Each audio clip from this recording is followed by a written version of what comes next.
Welcome back, listeners, to another episode of Susan Lopresti Wellness, Mind, Body, and Soul, the podcast where we explore the highs, the lows, and everything in between when it comes to a woman's life, her health, and all aspects of navigating the midlife landscape. I'm your host, Susan Lopresti, and today I am talking about the dangers of sitting for long periods of time. Thank you for tuning in, and I hope that you enjoy the show. In the modern era, where technology dominates our daily lives and desk-bound jobs are the norm, the act of sitting has become second nature to so many, from long hours at the office to leisurely evenings in front of the television. We often find ourselves seated for extended periods of time without giving much thought to the consequences. However, there's emerging research that's shedding light on the alarming health risks associated with this seemingly innocuous activity. In this episode, I'm going to delve into the dangers of prolonged sitting and explore some strategies to mitigate its adverse effects. Sedentary behavior is categorized by prolonged periods of sitting or reclining with low energy expenditure. This has become an epidemic in contemporary society. The advent of technology has facilitated this trend with sedentary activities such as watching television, browsing the internet, working at our computers. This is all dominating our daily routines. Unfortunately, the human body is not designed for prolonged inactivity, and the consequences of sedentary living are manifold. So I want to get into some of the health implications of prolonged sitting. The first one that I want to talk about is the increased risk of chronic disease. And you would really never put the two together. But there are studies that are linked to prolonged sitting to a higher risk of chronic diseases, such as obesity, type 2 diabetes, cardiovascular disease, and certain types of cancer as well. What they have found is prolonged sitting is associated with metabolic disturbances, including impaired glucose metabolism and increased insulin resistance, which contributes to the development of these conditions. Then there are musculoskeletal issues as well. So if you're sitting for long periods, this can lead to musculoskeletal problems such as back pain and neck strain and poor posture. Maintaining a static position places excessive pressure on the spine, which leads to discomfort and also the potential for long-term spinal issues. Additionally, prolonged sitting can weaken the muscles in the lower back and hips, further exacerbating these issues. So let's look at cardiovascular complications.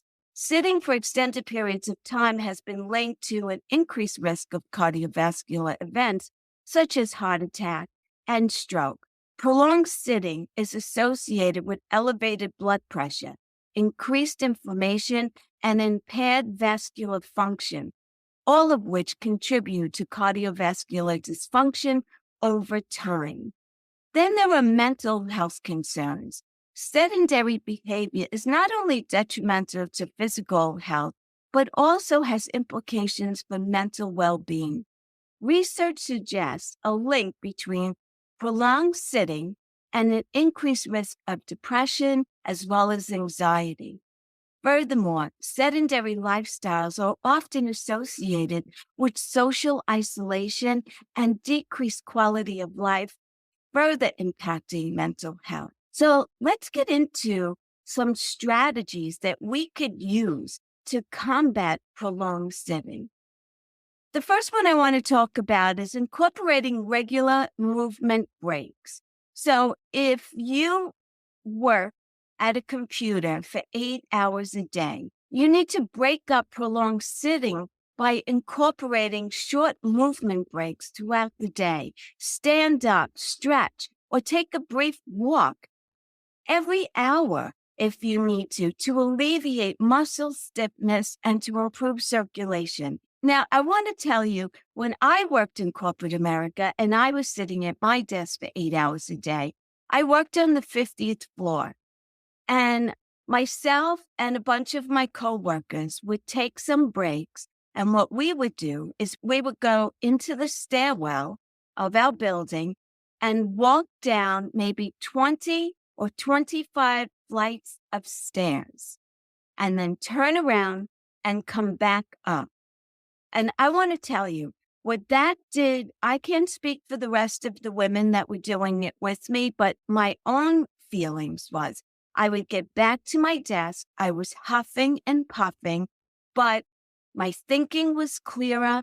And a lot of times I would do that even by myself. If I was working on a problem, I was an analyst, so I worked with numbers. And sometimes I'd get stuck on a situation and I just couldn't figure out what I was doing wrong, why the number wasn't coming out right. And when I got into a situation like that, I would hit the stairwell.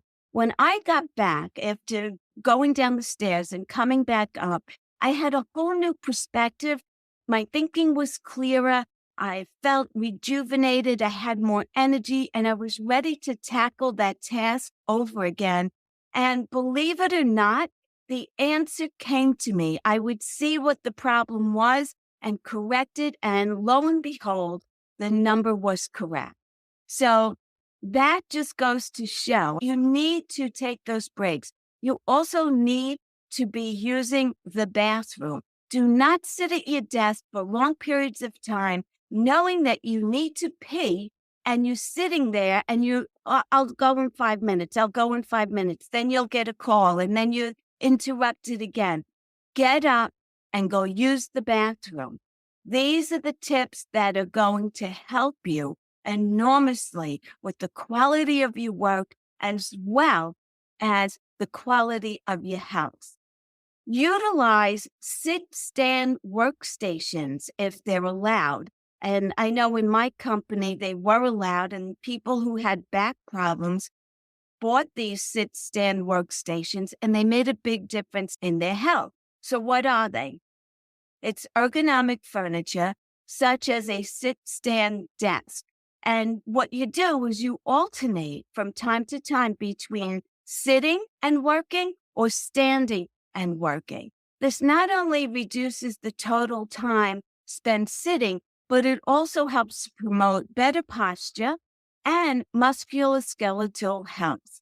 The other thing I want to say is to engage in regular physical activity. Besides what you're doing in the office, you want to aim for approximately 150 minutes of moderate intensity aerobic activity or 75 minutes of vigorous intensity activity each week, as recommended by health guidelines. Incorporating regular exercise into your routine can really counteract the negative effects of prolonged sitting and improve overall health. The other thing I want to talk about is practicing mindful sitting. So be mindful of your sitting posture and make adjustments to ensure proper alignment and support of your spine. Use ergonomic chairs, and you want to get one that has lumbar support, and you want to avoid slouching or hunching over your desk. You want to always have your back up straight. The next thing I want to suggest is to limit sedentary leisure activities. So if you're sitting at a desk 8 hours a day, it's best to spend time engaging in activities other than watching television or playing video games because you're sitting again. Instead, opt for more active pastimes that involve movement and physical exertion, whatever that may be for you.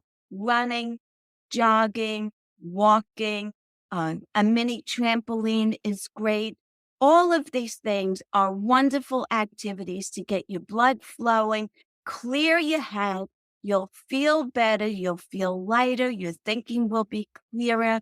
You'll be happier, and you will be improving your health. So, in conclusion, I want to say that the evidence is clear. Prolonged sitting poses is a significant risk to both your physical and your mental health. By understanding the dangers of sedentary behavior and implementing strategies to reduce sitting time, we can mitigate the risk and improve our overall well-being. From incorporating regular movement breaks to prioritizing physical activity, small changes to our daily routines can make a profound difference in combating the perils of prolonged sitting. So let's stand up for our health and embrace a more active lifestyle. I want to thank you so much for listening. I appreciate each and every one of you. If you feel that one of my episodes, whether it's this one or any other episode that you listen to from my podcast, would benefit someone who you know and love, I would appreciate it immensely if you could share it out with them. My mission is to spread my word wide and far. I believe that if we are going to age, we need to be aging in a healthy way, enjoying our life, and just being able to continue to do all the things we've always enjoyed doing. What is the sense in living if we can't enjoy our life? Doing these simple little activities that I bring to you here on this podcast can make a profound difference, not only in how you look, but also in how you feel, which is really the ultimate goal. So thank you again for listening. I appreciate each and every one of you. And until the next time, be well, stay happy, and bye for now. Take good care, everyone.